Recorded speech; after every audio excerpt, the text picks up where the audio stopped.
하나님께서 우리에게 주신 하나님의 말씀은 요한복음 14장 21절 말씀입니다.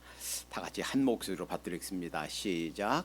나의 계명을 가지고 지키는 자라야 나를 사랑하는 자니 나를 사랑하는 자는 내 아버지께 사랑을 받을 것이요 나도 그를 사랑하여 그에게 나를 나타내리라.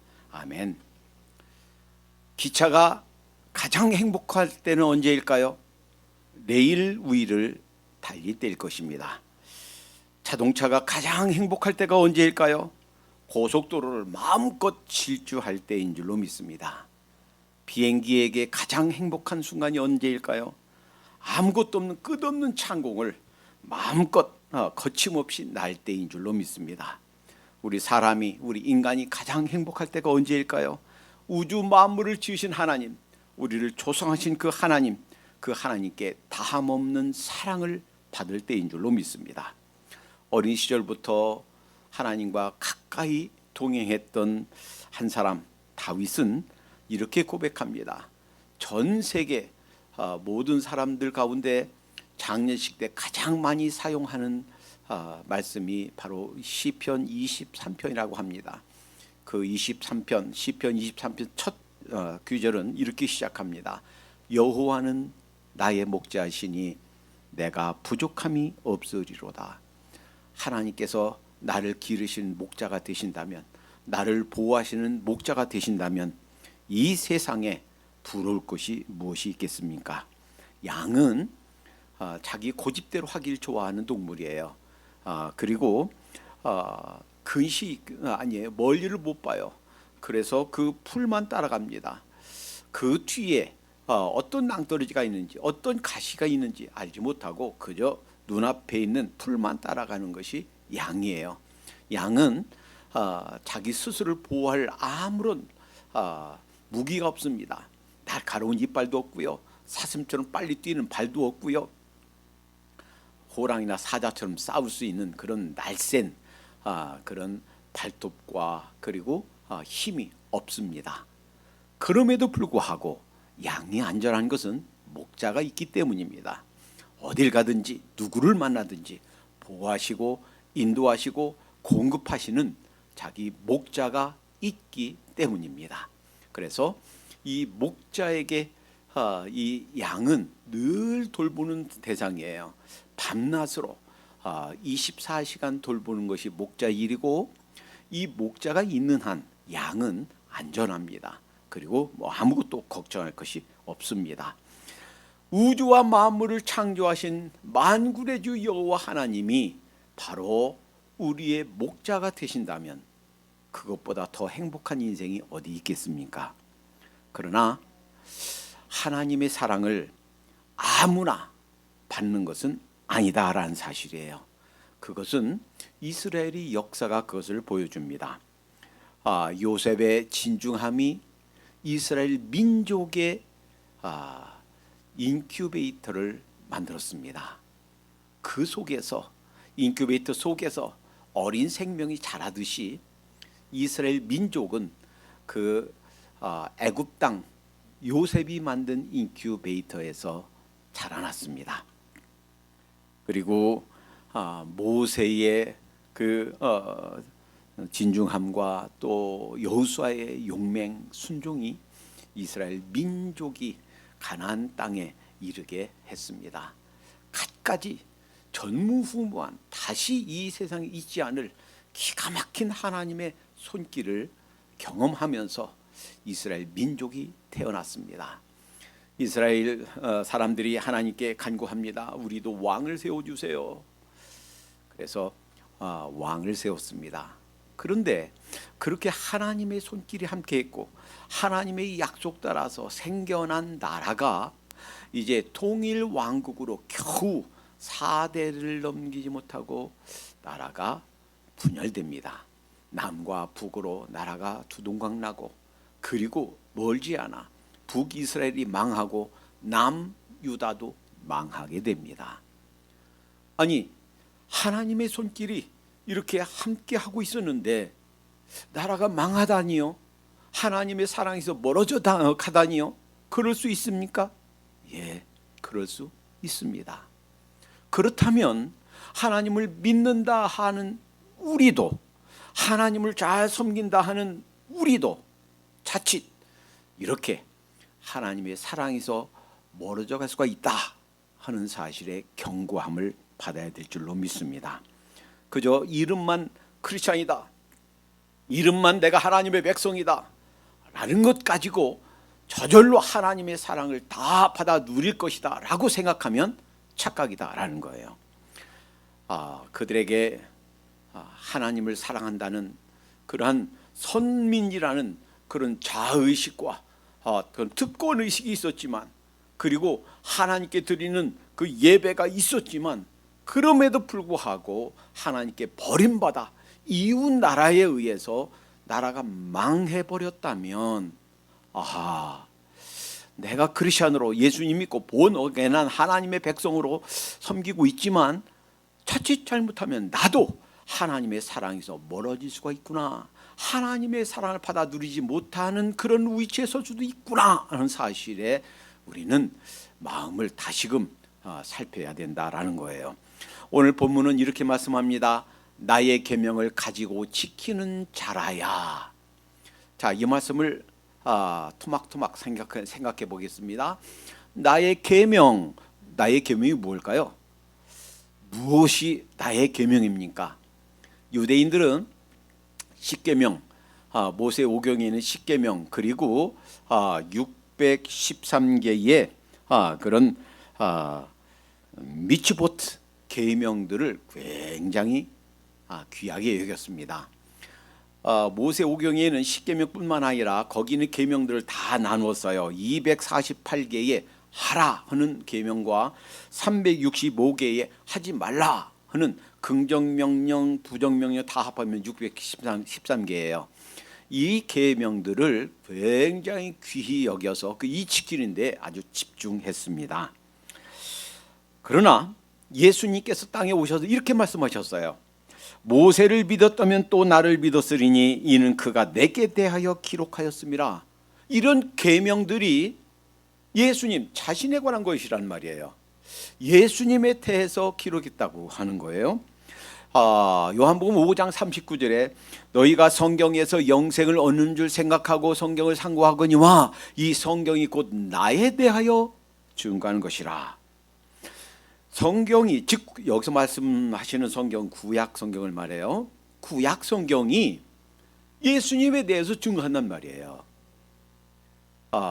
그러니까 구약에서 있는 모든 계명과 거기에는 시와 거기엔 예언과 거기에는 역사와 그런 것들은 모두 다 무엇에 관한 것인가?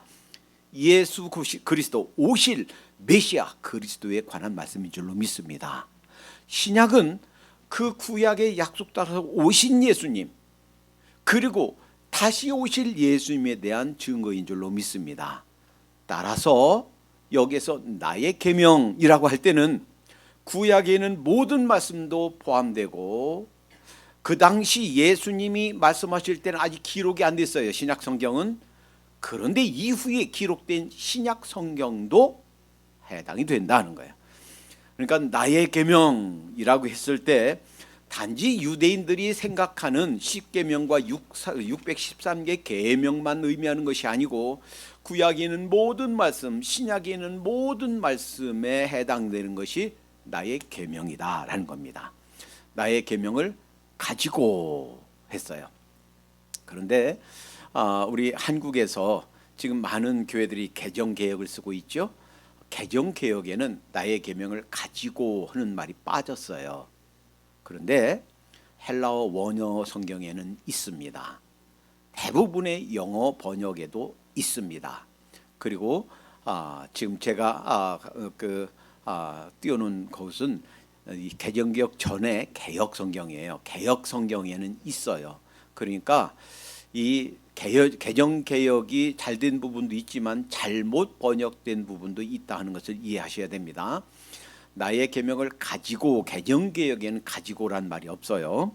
가지고, 이 말은 율법을 가졌다, 나의 계명, 즉 하나님의 말씀을 가졌다, 이것이 무슨 뜻인가? 그러면 내가 지금 성경책을 내가 캐리한다 하는 얘기인가? 그런 뜻이 아닌 줄로 믿습니다. 애시당초 구약 성경은 유대 민족에게, 유대인들에게 주신 말씀이에요.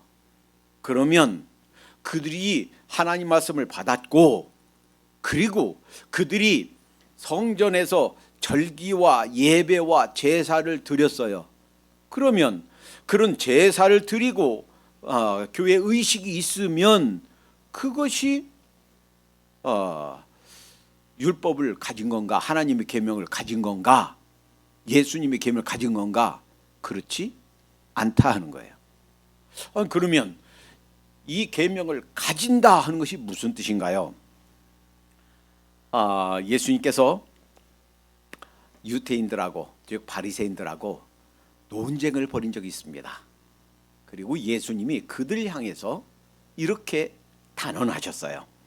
요한복음 8장 37절에 나도 너희가 아브라함의 자손인 줄 아노라. 그러니까 유대인들이 혈통적으로 아브라함의 후손이에요. 그것만으로 그들이 하나님의 계명, 예수님의 계명을 가진 것이 아니다라는 거예요. 혈통적으로 그들이 아브라함의 후손이지만 그것으로 그들이 나의 계명을 가졌다라고 말할 수가 없다라는 겁니다. 뿐만 아니라 나도 너희가 아브라함의 자손인 줄 아노라. 그러나 내 말이 너희 속에 없으므로. 내 말, 다시 말하면 내 계명이에요. 구약에는 모든 말씀들이 예수님에 대한 것이라고 그랬어요. 내 말이 너희에게 없다. 그럼 없으므로 나를 죽이려 하는도다 그랬습니다.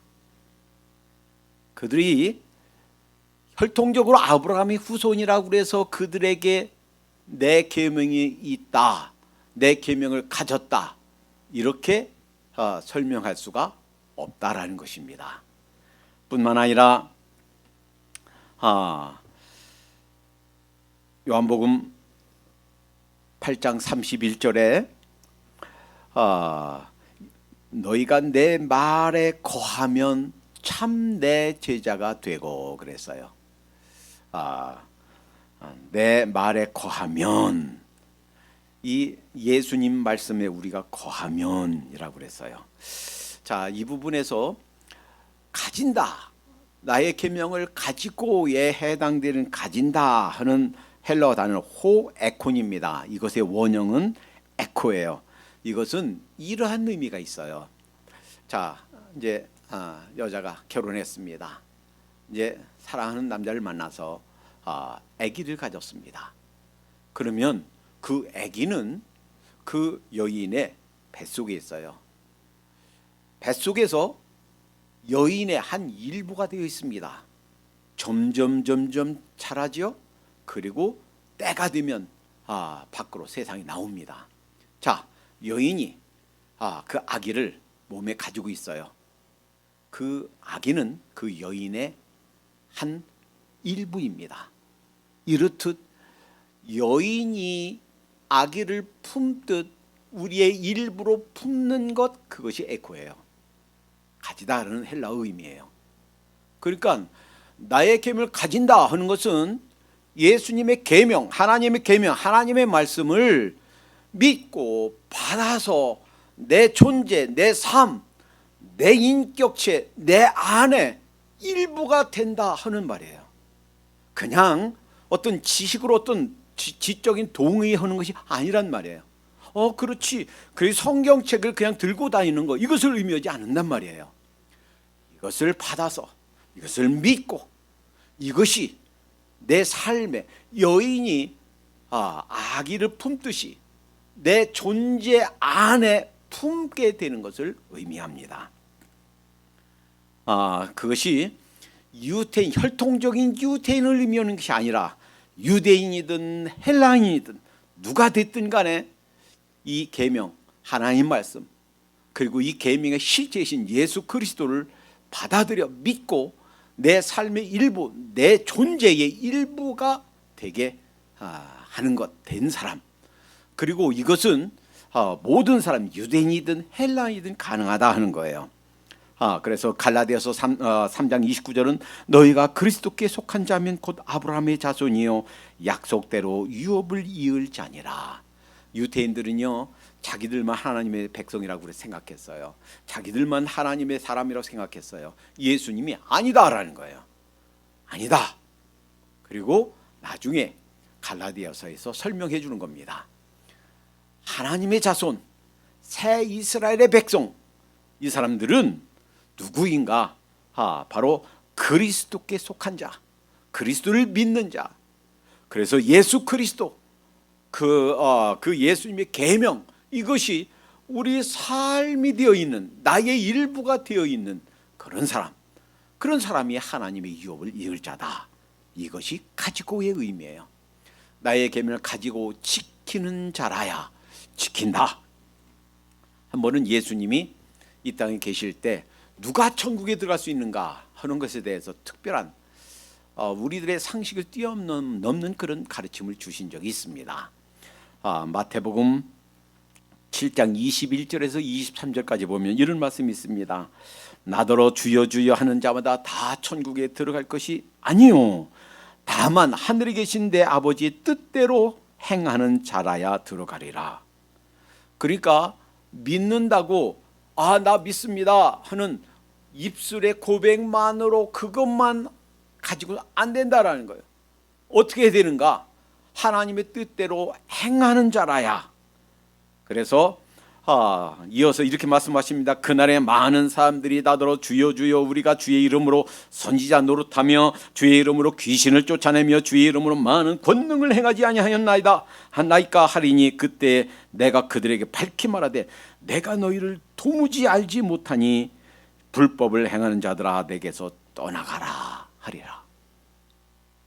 아니 예수님 이름으로 귀신을 쫓아내고 선지자 노릇하고 권능을 행하고 그랬는데 예수님이 우리를 알지 못한대요. 왜요? 불법을 행했기 때문에. 행동으로 삶 속에 우리가 믿는 것을 그 믿음으로 실천해내지 못했기 때문이라는 거예요. 자, 여기서 오해하면 안 되겠습니다. 아니 그러면 우리의 구원이 행함으로 받는 거 아닙니까? 선한 행위, 바르게 사는 삶만 살면 되는 거 아닙니까? 그런 의미가 아니에요. 이 말씀은 두 가지 의미를 담고 있습니다. 첫째는 만약에 우리가 말로만 하고 예수님 제가 믿습니다 말로만 하고 그 말에 따른 행위가 나타나지 않으면 그것은 무의미할 수가 있다. 즉 그 말이 거짓말일 수가 있다는 거예요. 그 말이 진짜로 사실임이 입증되지 않는다는 거예요. 이게 경고예요. 또 하나, 둘째는 참된 믿음은 행함으로 그것이 사실임이 입증된다라는 거예요. 그래서 야고보서 2장 17절에 이렇게 말씀하십니다. 이와 같이 행함이 없는 믿음은 그 자체가 죽은 것이라. 행함이 없으면 그 자체가 죽은 거란 말이에요. 우리 입술의 고백이 사실은 헛것이 된 죽은 그런 고백이라 할 수 있는 거예요. 그래서 22절 이렇게 말씀하십니다. 야고보서 2장 22절 내가 보거니와 믿음이 그의 행함과 함께 일하고 행함으로 믿음이 온전케 되었느니라. 예수님의 말씀 우리가 듣고 믿고 제가 믿습니다 하고서 그 믿음에 따른 행실이 보여야 그 믿음이 진짜구나 라는 것이 입증된다라는 거예요. 그 믿음이 온전케 된다라는 거예요. 그래서 예수님께서 마태복음 7장 24절에서 27절까지 두 종류의 인상을 말씀하십니다. 한 종류의 인생은요 바위 위에 집을 짓는 자예요. 세계에서 최고 큰 바위가 여기 있죠. 통바위로 된 스톤 마운틴. 그 위에 집도 지을 수가 있어요. 건물도 지을 수가 있어요. 여기에 집을 지은 사람은 비바람 치고 창수가 나도 흔들리지 않는단 말이에요. 그런데 어떤 사람은 모래 위에 집을 짓는데요. 모래 위에 집을 짓기 때문에 비가 내리고 창수가 나고 바람이 불면 무너져. 그 무너짐이 심하니라 그랬어요. 어떤 사람이 바위 위에 집을 지은 사람이고 어떤 사람이 모래 위에 집을 지은 사람인가? 단 한 가지예요. 주님의 말씀을 듣고 행하는 자, 실천하는 자, 순종하는 자가 바위 위에 집을 짓는 자고, 하나님의 말씀, 예수님의 말씀을 듣고 순종하지 않는 자, 행하지 않는 자, 이 사람이 모래 위에 집을 짓는 자래요. 그러니까 단 한 가지, 순종하는가, 실천으로 순종하는가, 실천하지 않는가에 따라서 내가 지금 모래 위에 집을 짓고 있나, 내가 지금 반석 위에 집을 짓고 있나, 우리 자신을 살펴볼 수가 있는 것입니다. 자, 지키는 자, 즉 예수님의 계명을 가지고, 하나님 말씀을 가지고 지키는 자예요. 행하는 자예요. 순종하는 자예요. 그러니까 나의 계명을 가지고 지키는 자란, 다시 말하면 신구약에 있는 모든 말씀, 그 말씀이 내 삶의 일부가 되어서 그 말씀을 실천하면서 사는가 안 사는가, 이것이 바로 나의 계명을 가지고 지키는 자다라는 거예요. 그 다음, 자라야 나를 사랑하는 자니, 여기서 예수님을 사랑하는 자, 우리 그리스도를 사랑하는 자는 바로 이 계명을 가지고 지키는 자, 순종하는 자, 실천하는 자가 나를 사랑하는 자다 하는 거예요. 유대인들은요, 그 종교 의식을 굉장히 중요시했습니다. 그래서 이 법궤만 있으면 어떤 나라와 전쟁에도 이길 거다라고 하는 착각 속에 법궤, 언약궤를 전쟁터에 가지고 갔다가 홈리와 비느하스, 엘리의 두 아들들이 전쟁에서 지고 죽고 그 법궤를 빼앗겼어요. 남유다가 멸망할 때 이 사람들은 그런 오만에 빠져 있었습니다. 살아계신 만군의 여호와 하나님을 위한 성전이 여기 있다. 우리가 절기에 따라 제사 드리고 또 절기를 지키고 율법을 지키고 있다. 하나님의 성전이 여기 있는데 이 세상 그 어떤 나라가 우리나라를 침범할 수 있으랴 라고 하는 오만에 빠져 있었습니다. 그리고 믿는 자다, 자타가 공인한 이 믿는 자다, 선민이다 라고 생각하면서 그들의 삶은, 즉 이름은 가지고 있는데 그들의 삶은 속으로 파고 들어가 보면 정말 하나님을 바르게 섬기는 섬김이 없었던 거예요. 주님을 사랑하는 사랑이 없었던 거예요. 단지 하나님을 이용해서 그저 자기들 편하게 살고 자기들 욕심을 채우는 것밖에는 아무것도 관심이 없었던 사람들이에요. 어떻게 됐나요? 역사는 말해줍니다. 비참하게 되었습니다. 그 성전은 빼앗겼습니다. 성전 기물 다 빼앗겼습니다. 성전 벽에 있는 금까지 다 베껴갔습니다. 왕뿐만 아니라 쓸만한 사람들 노예로, 종으로 끌려갔습니다. 그저 그 자리에 끌려가지 않은 사람은 조금 모자란 사람이에요. 가서 끌고 가봤자 별 유익이 없는 조금 부족한 사람들만 거기 남겨뒀습니다. 나라가 다 망했습니다. 하나님의 예언 따라 70여 년간 말할 수 없는 고통 가운데 그들을 지나게 되었습니다.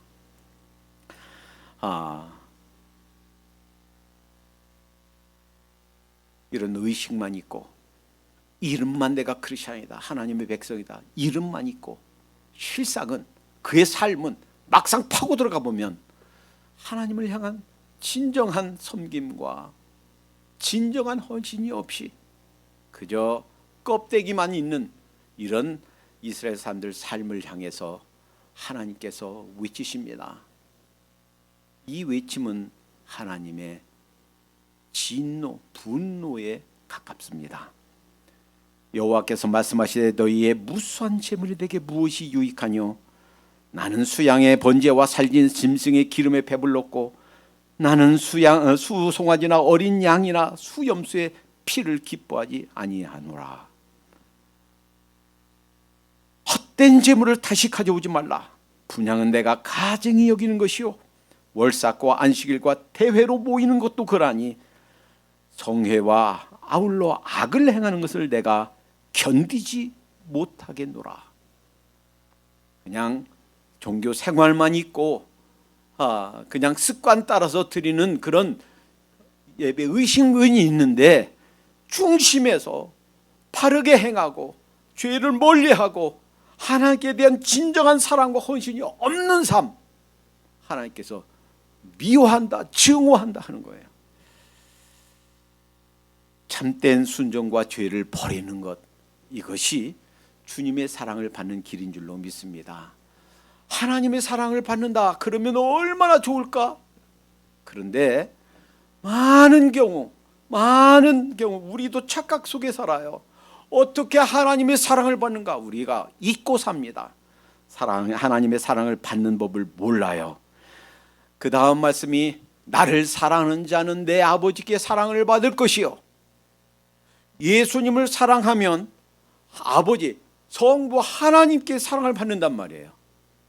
그러니까 많은 사람들이 그저 처음 예수님 믿는 사람들이요, 어떻게 하면 하나님 사랑받나 잘 몰라요.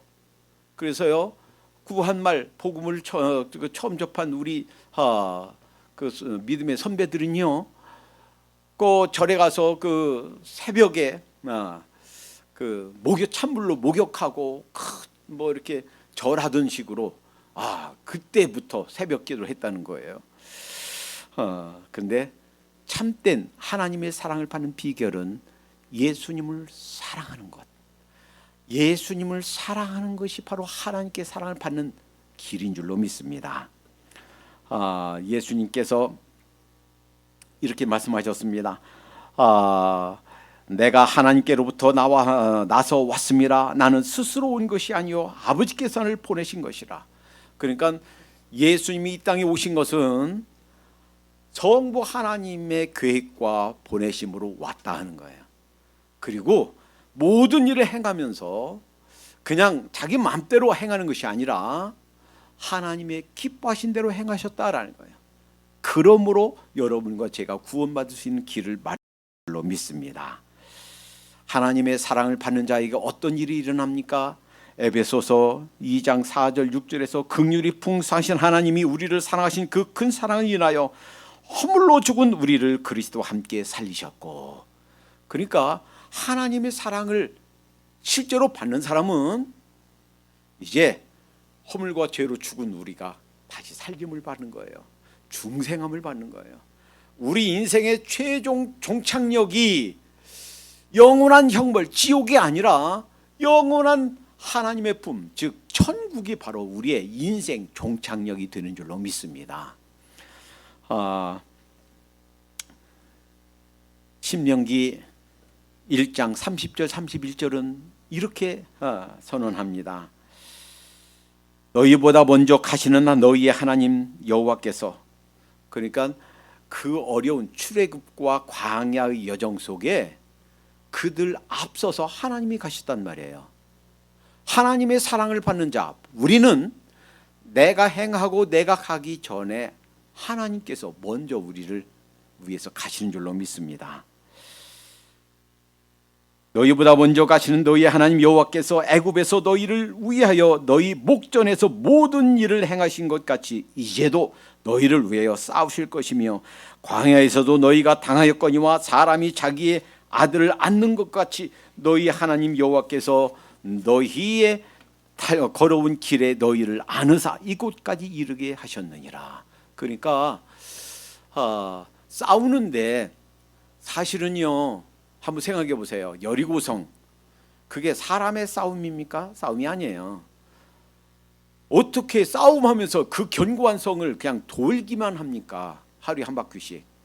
어떻게 싸움하면서 제7의 7바퀴 돌기만 합니까? 아니, 적어도 성벽을 무너뜨리기 위해서 땅을 파든지 뭐 돌로 쏴서 어떻게 그 벽을 무너뜨려야 될 거 아닙니까? 그런데 돌기만 하라는 거예요. 그리고 다 같이 그 신호에 따라서 와 소리 한번 지르라는 거예요. 그게 싸움 방식입니까? 이 세상에 그런 싸움 방식이 없어요. 그러니까 사람들이 싸운 게 아니고 누가 싸운 거냐? 하나님이 싸우신 거예요. 단지 그냥 돌기만 하고 와 소리 질렀는데 성벽이 무너져 내렸단 말이에요. 그러니까 이 모든 싸움 속에는 우리가 싸운 것이 아니라 하나님께서 싸우신 줄 믿습니다. 우리 삶의 갖가지 어려운 풍파, 시련, 혹시 우리한테 닥친 어떤 문제가 무엇입니까? 하나님께서 우리를 대신하여 싸우실 줄 믿습니다. 하나님께서 우리를 위해서 싸워주신단 말이에요. 어떤 사람에게? 하나님의 사랑을 받는 자에게.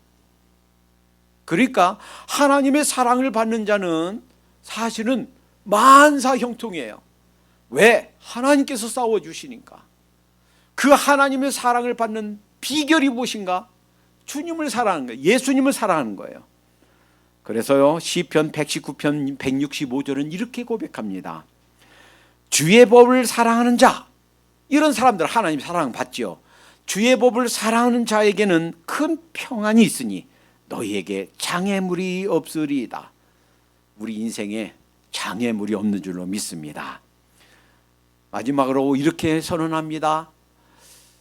나의 계명을 가지고 지키는 자, 그런 사람이 나를 사랑하는 자니까 그런 자는 하나님의 사랑을 받고 나도 그를 사랑해서 그에게 나를 나타내겠다 하는 거예요.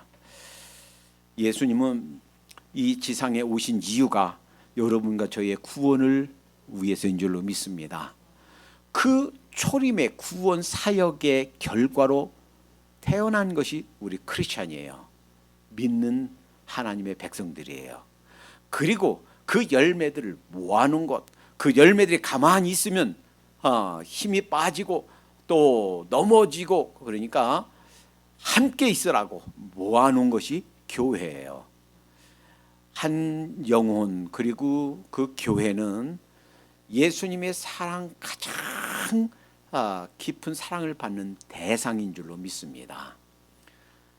요한계시록 1장에서는 그 요한계시록 전체를 쓰기 전에 예수님의 모습을 사도 요한이 환상 가운데 보면서 말씀하십니다. 오른손이에요. 오른손은 아주 강한 것을 상징합니다. 오른손에 7 촛대가 있다고 그랬어요. 그 7 촛대가 뭐라고요? 7 교회 사자다. 7 교회 일꾼이에요. 목회자예요. 그 7 교회 사자고, 그리고 그 무서운 모습으로 7 금 촛대 사이를 왔다 갔다 하는 거예요. 7 촛대 뭔가요? 7 교회다라는 거예요.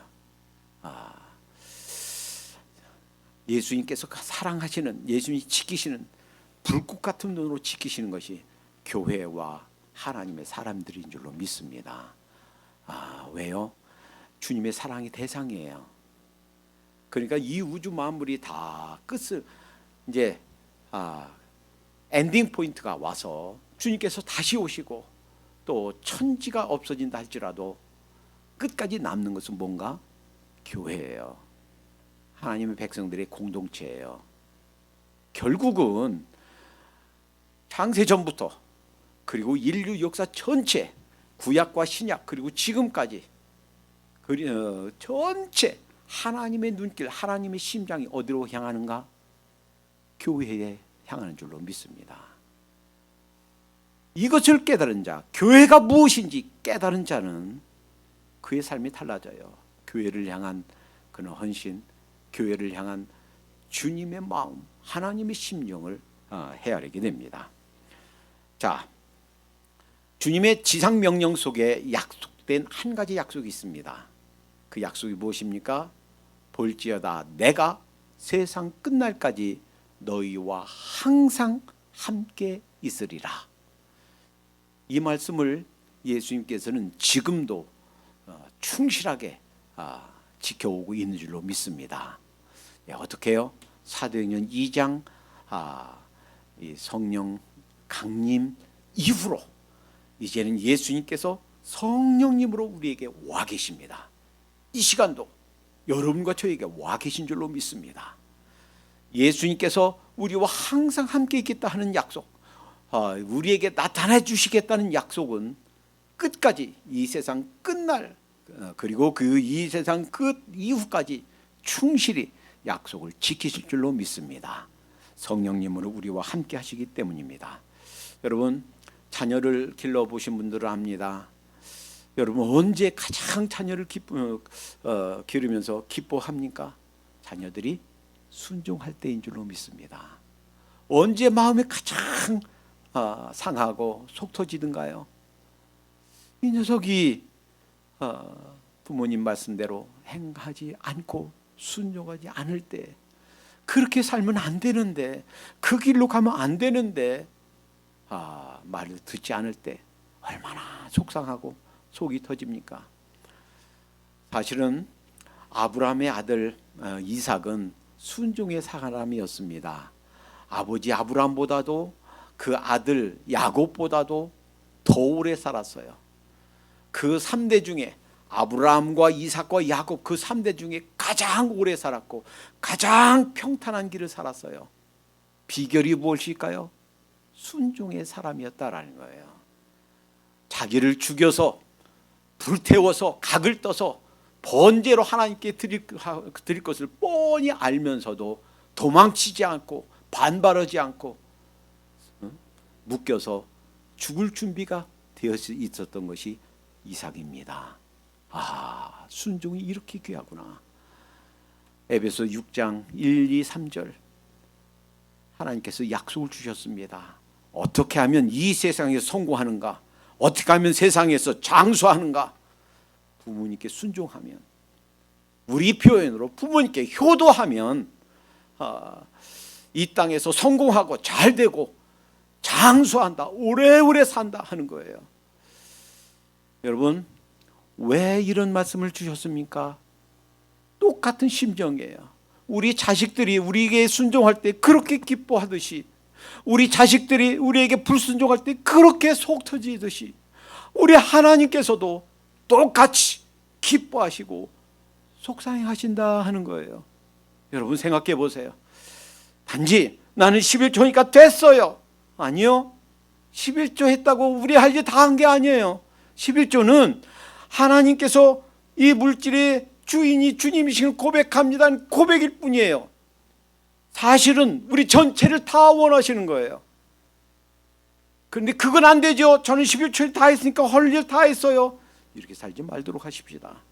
하나님께서 우리를 원하시는 것은 순종인 줄로 믿습니다. 그것이 어떤 것이 됐든, 삶의 어떤 구석, 삶의 어떤 부분이 됐든 주님께서 원하실 때, 기뻐하실 때 주님 말씀대로 순종하고 실천하는 삶, 그리하여 우리 주님과 우리 성부 하나님께 사랑받는 여러분 개인 가정 되시기를 주님의 이름으로 축원합니다. 기도하겠습니다. 사랑해 주님 감사합니다. 어떻게 주님의 사랑을 받아가는지, 어떻게 세상에서 잘되고 또 성공하는지 가르쳐 주신 것을 감사합니다. 하나님 말씀에 순종할 수 있도록 인도해 주시옵소서. 주님을 사랑함으로 또 주님을 기쁘게 하심으로 성부 하나님의 큰 사랑을 받아 누리는 저희가 되게 해 주시옵소서. 예수님의 이름으로 기도하옵나이다. 아멘.